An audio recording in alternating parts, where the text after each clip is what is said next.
বাংলাদেশকে সরবরাহ করা বিদ্যুৎ বাবদ পাওনা টাকা চেয়ে চিঠি লিখেছেন ভারতের আদানি গ্রুপের চেয়ারম্যান গৌতম আদানি।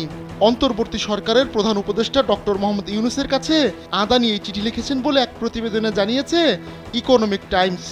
বাংলাদেশ বিদ্যুৎ উন্নয়ন বোর্ড কর্তৃপক্ষ পিডিবির কাছে আদানি গ্রুপের ৮০ কোটি ডলার পাওনা রয়েছে, আর সেই পাওনা টাকাই শিগগিরই বুঝে পেতে ডক্টর ইউনূসের হস্তক্ষেপ চেয়েছেন গৌতম আদানি। ওই চিঠিতে গৌতম আদানি লিখেছেন, আমরা যখন বাংলাদেশকে দেওয়া প্রতিশ্রুতি বজায় রাখছি তখন ঋণদাতারা আমাদের উপর কঠোর হচ্ছে। বাংলাদেশ বিদ্যুৎ উন্নয়ন বোর্ডের কাছ থেকে আমাদের পাওনা ৮০ কোটি ডলার দ্রুত পরিশোধ করার জন্য হস্তক্ষেপ করতে আপনাকে অনুরোধ করছি। স্যান্ডেলিনা সো, রূপচর্চায় আভিজাত্য।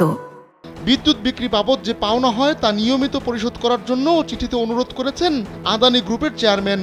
ভারতের ঝাড়খণ্ডের গড্ডায় অবস্থিত ১৬০০ মেগাওয়াটের একটি বিদ্যুৎ কেন্দ্র থেকে বাংলাদেশকে বিদ্যুৎ সরবরাহ করে আদানি শিল্প গোষ্ঠী। গেল জুন থেকে বাংলাদেশকে বিদ্যুৎ সরবরাহ করে আসছে তারা।